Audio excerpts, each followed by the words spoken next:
ส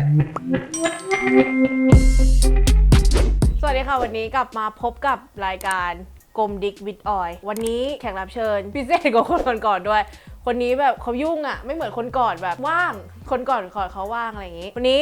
พรีเซนเตอร์ของเราอีกคนหนึ่งขอเชิญพบกับเตอร์ค่ะ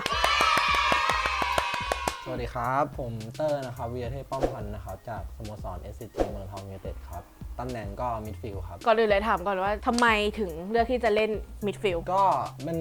ตอนเด็กๆครับชอบดูฟุตบอลอยู่แล้วครับแล้วก็เราชอบกองกลางเนี่ยมิดฟิลด์เนี่ยมันสามารถรับบอลได้ทุกตำแหน่งได้จากทั่วสนามเลยแล้วก็จ่ายให้เพื่อนยิงหรือสามารถทำประตูเองได้มีเหมือนแบบว่านักฟุตบอลที่เราชื่นชอบอย่างเงี้ยเล่นตำแหน่งกองกลางเราก็เลยชอบไปเลยอ๋อเป็นทางลุกใช่ไหมใช่ครับมิดฟิลด์ตัวลุกครับเป็นมิดฟิลด์ตัวลุกอยากจะถามว่าตอนนี้ช่วงนี้แบบเขาหยุดพักกันไปทางสโมสรเรียกซ้อมไหมคะไม่ได้เรียกครับเขาก็ให้พักนะครับแต่เขาก็จะส่งโปรแกรมมาให้เราเล่นที่บ้านนะครับบางทีก็ไปที่สโมสรแล้วก็ยืมอุปกรณ์มาเอามาเล่นที่บ้านแล้วก็จะมีพวกทีมงานครับเขาส่งโปรแกรมมาให้เรา work at home ตอนนี้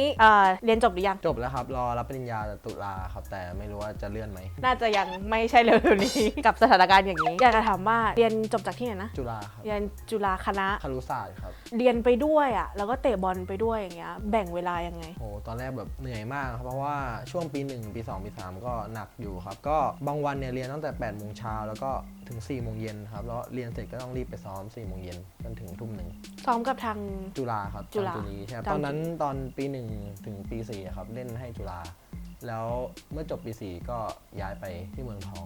อย่างนี้เวลาโปรแกรมเรียนกับโปรแกรมซ้อมอย่างเงี้ยถ้ามันคอนฟ lict กันอะเป็นยังไงอะบางครั้งมันมีแบบวิชาบางตัวเนี้ยเรียนถึงแบบว่า4 โมงเย็นถึงทุ่ม 1เนี้ยเราก็ต้องขาดซ้อมแต่ถ้าแบบวันไหนซ้อมที่แบบเหมือนแบบสมมติพรุ่งนี้แข่งใช่ไหมวันนี้เราต้องแบบไปซ้อมเพื่อแบบซ้อมทีมซ้อมระบบอะไรเงี้ยเราก็ต้องขาดเรียนก็ต้องคุยกับอาจารย์ว่าเราต้องแบบมันสำคัญจริงๆอะไรเงี้ยแต่ถ้าแบบว่าเป็นซ้อมที่แบบว่ายังไม่ค่อยมีอะไรมากเราก็คุยกับทีมงานพี่ๆเขาอย่างเงี้ยครับว่าเราขอเรียนได้ไหมเพราะว่าถ้าเราขาดบ่อยๆอย่างเงี้ยอาจารย์ก็เขาก็ไม่อยากให้เราขาดถ้าเราขาดเรียนเราก็ต้องตามเพื่อนแต่ถ้าเราขาดซ้อมเราก็ต้องตามเหมือนแบบระบบอย่างเงี้ยก็ต้องแบ่งเวลาอย่างนี้ก็คือแบบทางจุฬาเขาก็ไม่ได้มีข้อยกเว้นกับทางนักกีฬาไม่มีครับเพราะว่าเขาไม่ส่วนใหญ่เขาจะช่วยเรื่อง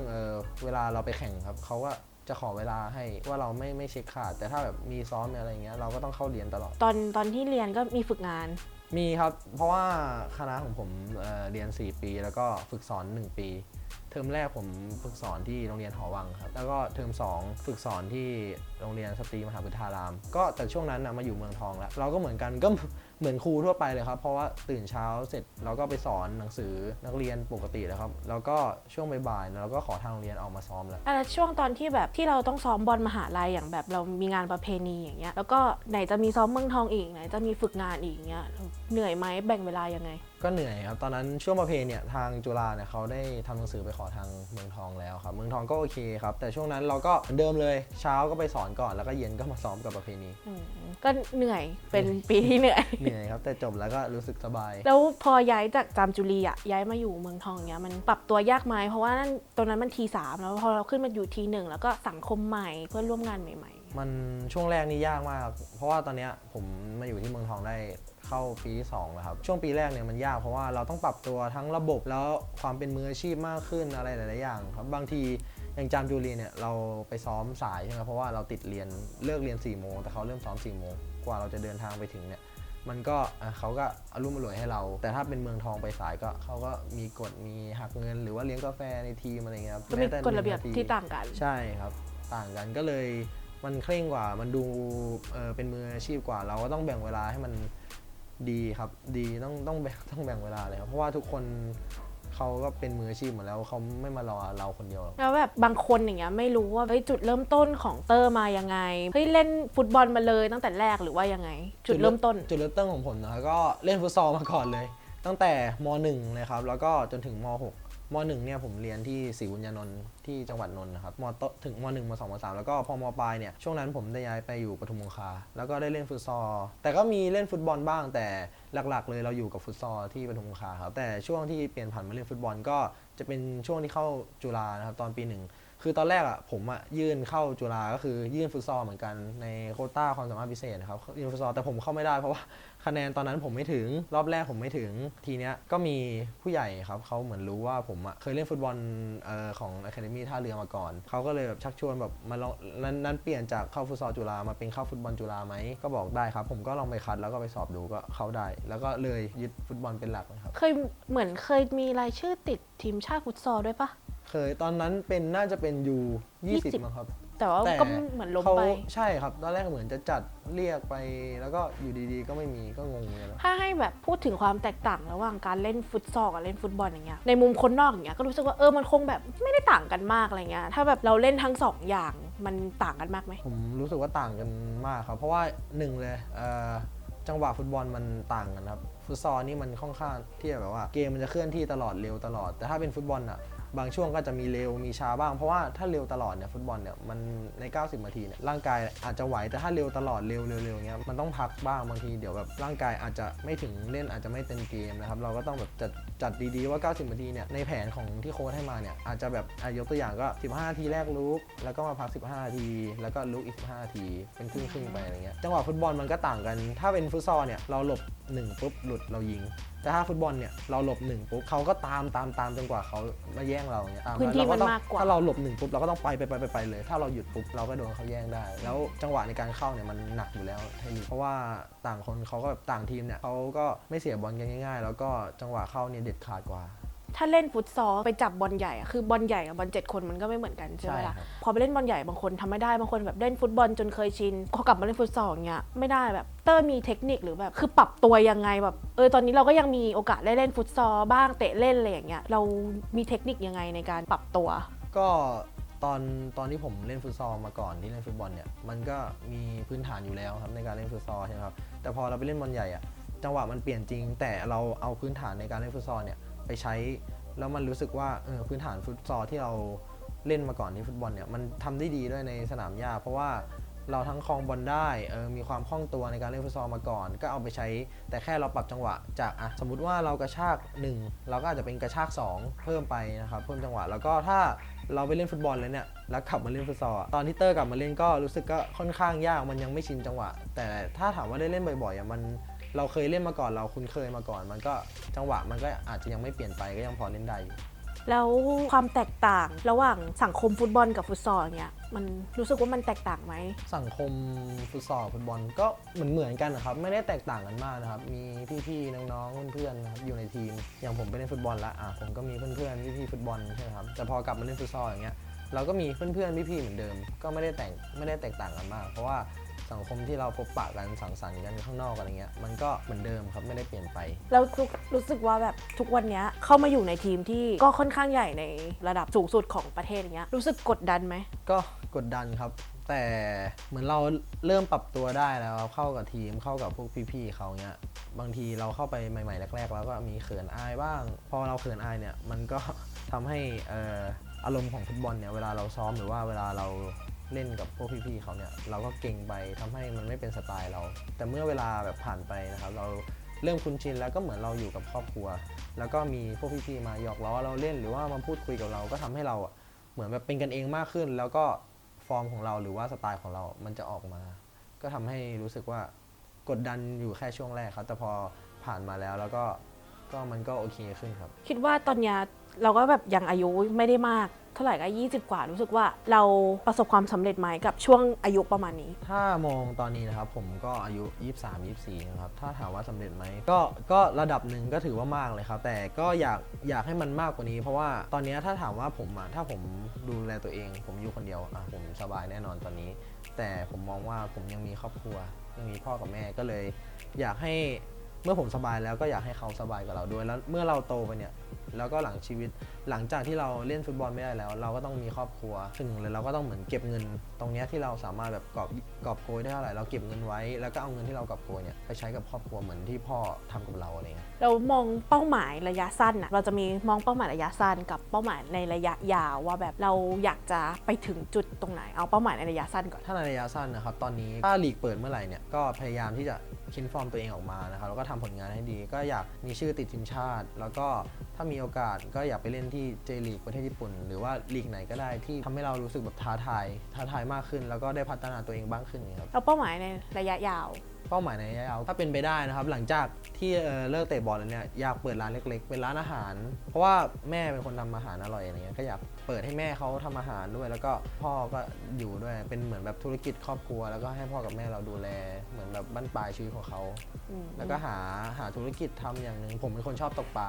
ในใจลึกๆเนี่ยอยากเปิดบ่อปลาอยากเปิดบ่อปลาเพราะว่าเป็นคนชอบตกปลาตั้งแต่เด็กบ้านเมื่อก่อนบ้านติดแม่น้ำนะครับก็เลยชอบตอนนี้พยายามเก็บเงินไปก่อนเก็บเงินไปแล้วก็ถ้ามีโอกาสจริงๆเส้นทางที่เราคิดไว้เนี่ยมันเป็นไปตามที่เราคิดก็จะทำให้มันได้ครับ เรามาถามเรื่องส่วนตัวกันนิดนึงละกันเผื่อแบบมีใครดูรายการนี้หรือผู้หญิงอะไรอย่างเงี้ยแบบเตอร์มีแฟนหรือยังโสดหรือเปล่ามีแล้วครับ มีแล้วบอกสเปคผู้หญิงอะไรอย่างเงี้ยสเปคอะครับถ้าเอาภายนอกก่อนแล้วกันภายนอกมันได้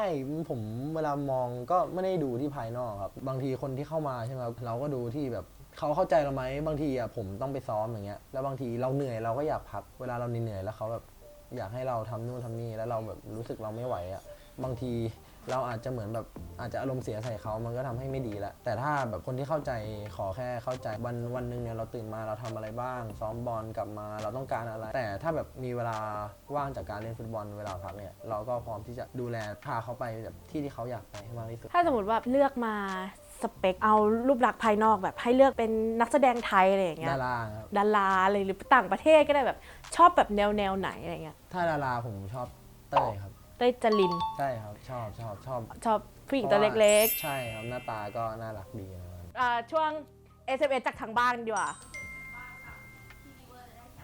อ๋อเป็นแฟนเป็นแฟนเป็นแฟนเป็นแฟนหงเป็นแฟนหงเหมือนกันทั้งบ้านเลยหายาก หายากมากเพราะว่าหลายปีแล้วปีเนี้ยรู้สึกยังไงว่าเฮ้ยมันรู้สึกว่ามันเป็นไปได้ไงครับก็รู้สึกแปลกๆแต่ก็แบบว่าตอนแรกก็เชียร์แล้วแบบรู้สึกมาชนะมาเรื่อยๆผมเกิดมาง่ายๆผมเกิดมาก็ไม่เคยเห็นลิเวอร์ได้แชมป์ แต่แบบรู้สึกว่าหวังไว้ครับปีนี้ว่าได้แชมป์ก็รู้สึกดีใจแต่รู้สึกเสียดายอย่างหนึ่งก็UCL ตกรอบไปแล้วไม่เป็นไรมันไม่เน้นเราไม่เน้นปีที่แล้วได้แชมป์ก็พอใจแล้วครับเราไม่เน้นเอาแล้วเนี่ยช่วงโควิดปิดไปเนี่ยจมูกยังไงหรือจะใช่ก็ยังงงอยู่ผมว่าน่าจะกลับมาเตะต่อนะครับเพราะว่าถ้าได้แชมป์อย่างนี้ก็รู้สึกไม่ค่อยภูมิใจเท่าไหร่อยากให้เตะให้ครบเลยลิเวอร์พูลทีวี เอาว่าเขาชอบลิเวอร์พูลกันนี่ปีนี้ได้ตอนตายตาหลับแล้วคุยไปอีก10 ปีนี่แค่ UCL ปีเดียวยังแบบโอ้โหชนะบาร์ซ่าได้ก็คุยไปอีกประมาณ10 ปีอ่ะถามนี้นี่ว่าเวลาเราเล่นบอลเนี้ยเล่นกับใครแล้วรู้สึกสบายใจสุดหมายถึงว่าบุคคลทั้งฟุตซอลในแนวทั้งฟุตบอลทำให้เราเล่นง่ายขึ้นอะไรอย่างเงี้ยสบายใจสุดครับมันมีหลายคนที่สบายใจแต่ถ้าให้เลือกให้ได้แค่คนเดียวเท่านั้นเอาเป็นตำแหน่งใกล้เคียงกันละกันผมว่าน่าจะเป็นพี่ตังเพราะว่าด้วยตอนนี้ผมเล่นกับเขาบ่อยด้วยแหละอย่างผมถ้าผมลุกเต็มที่เนี่ยเขาพร้อมรับให้ผมแล้วผมก็ไม่ต้องห่วงนี้แหละแต่ถ้าเขาลุกเต็มที่ผมก็พร้อมรับให้เขาลุกไปแล้วท่านได้แบบสบายใจในเวลาเราเล่นฟุตซอลอย่างเงี้ยแบบเวลาเราไปเตะตามที่ต่างๆสมัยก่อนอย่างเงี้ยฟุตซอลครับถ้าสบายใจสุดเมื่อก่อนที่ผมเล่นน้องออยนะครับเมื่อก่อนเลยยุคแรกๆเลยน่าจะเป็นเฮ้ยแบบมันยุคแรกๆมันก็ไม่ใช่เราก็อายุกันไม่เท่าไหร่เปล่าแบบนานตอนนั้นมันมีแมตช์หนึ่งที่โรงเรียนอะไรทุกอย่างแถวบางแคพี่เบนโรงเรียนนะพี่จำได้ปะในโรงเรียนอ่ะใช่ปะอ๋อที่ชนะพี่เบนวันนั้นอ่ะผมจำได้อยู่วันนั้นมีพี่เบนพี่ท็อปใช่ไหมแล้ว